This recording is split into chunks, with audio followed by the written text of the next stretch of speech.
Okay, I'm back. Just as a quick recap where I left off, Tony's awesome new armor, which is actually inside him, and he's able to grow on, which is able to come out and help him fly off. Not so sure about what's going to happen with his clothes, though. And then Justine Hammer gets a call from General Babbage about which we presume is about hiring Detroit Steel. And now it's revealed that she's off in Pakistan meeting with some weapons dealers.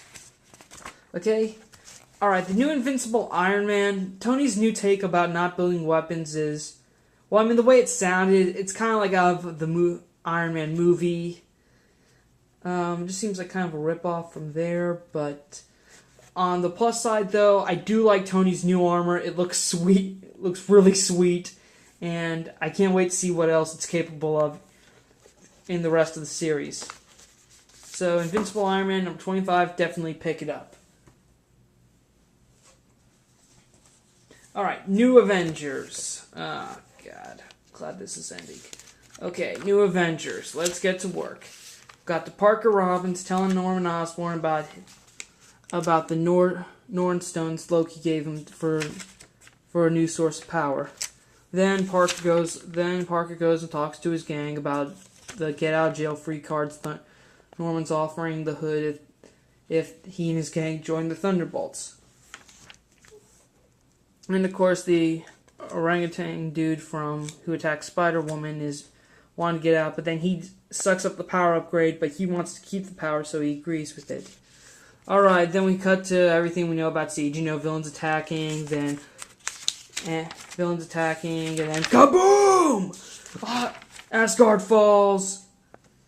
Then we have the Hood going off looking for Madame Masquee while Hawkeye's looking for Mockingbird. They both couples find each other, then run into each other. Then we have apparently a clip from Siege number 4 with the Void getting all pissed off and attacking everyone. Then Hood's stones are taken away. Okay, the Nord stones are taken away by Loki, and apparently, according to the Hood, he gave the power to the rest of the Avengers. Now, Madame Masquee kills the last two of their accomplices. Then they go off, steal a jeep, and then we just get like a brief summary here that says the heroes win, which we knew was going to happen, and that now the Hood and Madame Masquee are going to decide to go and take back what they had. Okay, New Avengers number 64. This had absolutely nothing. This is just recap and then a little epilogue. That's it. That's all it is. It's just... all it is just... I don't understand why it's called New Avengers anymore. I mean, the only New Avengers that actually have any dialogue in this are Hawkeye and Mockingbird. But, I would not recommend picking this up at all unless you want to fill out your entire Siege checklist. But, nah. It's not really worth it. Alright, next up. Something I'm not disappointed. I bought Mighty Avengers number 36. Okay. Alright, Hank Pym is explaining to Ace and Jack about Pym's space in the Avengers Mansion taking on the form of Janet Van Dyne. Then Jocasta gets pissed off that it was all for Janet, and she slaps Hank. And then Ultron breaks in, and Hank decides. And meanwhile, Hank says to himself he should have gone to Asgard. But meanwhile, back at Bronx, Oklahoma, we have Stature, U.S. Agent, and Vision losing to the Thunderbolts, who are trying to get Odin speared. And then the Ghost helps Amadeus Cho contact Quicksilver. And he runs to Asgard to help out the Mighty Avengers there. Meanwhile, Hank Pym is leading everyone across the mansion. Ultron Pym breaks out and possesses Janet's form. Then pretty much we have some little dialogue where Hank is able to grow large and then shoot and fight Ultron and distract all his army of brides, while Jocasta goes and hooks herself up to Avengers Mansion. And then we have Okay, skip, fight, and then Jocasta is able to sever Ultron's connections with the mansion. Then now Ultron comes in declaring he wants something.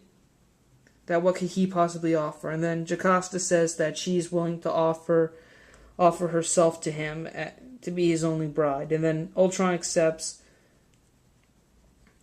And it's funny how Hank is doing this. He's pretty much saying, like, by the power invested in me as the creator of your source code, I declare the cyber marriage complete.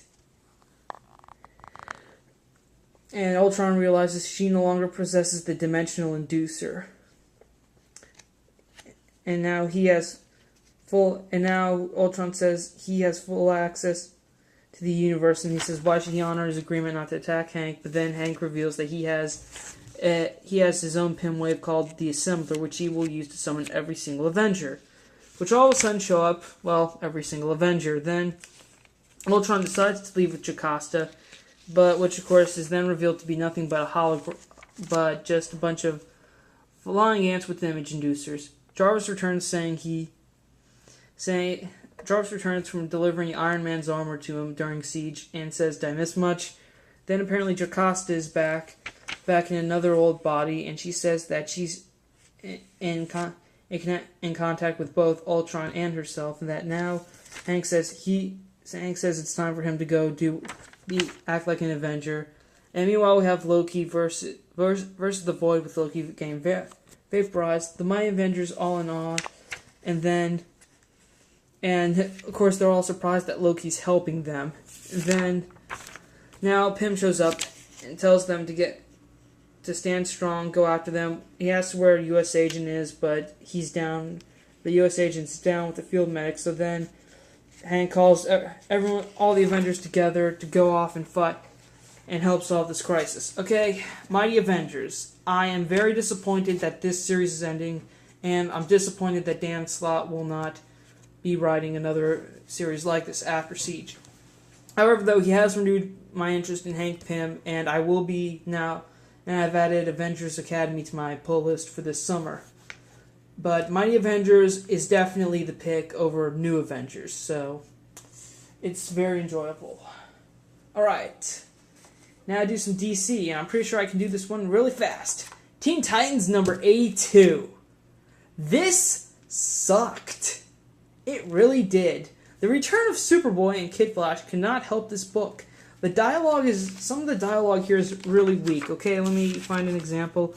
Okay, Cyborg says the Holocaust, as for the good people of Dakota, consider them protected, Titan style.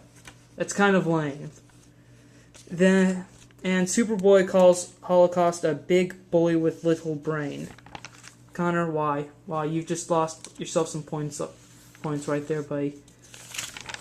Okay, then, alright, all we have here is Conquest blows up the building, makes Connor and Bart think the other Titans are dead, but then apparently they're still alive because I think Beast Boy took on the form of a phoenix or something. I'm not entirely sure how they were able to survive it, but anyways, they beat Holocaust by sending him to the center of the earth. Next, we have Frida reconciling with Static. Then Virgil goes after to talk to Madison, but she slams the door in his face. And the fat guy who was working with Holocaust then grabs Raven, opens a dimensional rift, and then, well, we'll have to wait next issue to figure that out. Okay, Teen Titans was just not fun at all, okay? I mean, the return of Connor and Bart is the only reason I have any actual interest in this, okay? Hopefully it'll get better, maybe not. It won't, but DC, if you were watching this video, please get a new writer for this, okay? And if you go to TitansTower.com, you will hear all the criticism fans have written about this issue, okay? So, stay tuned for part 3 of this review session.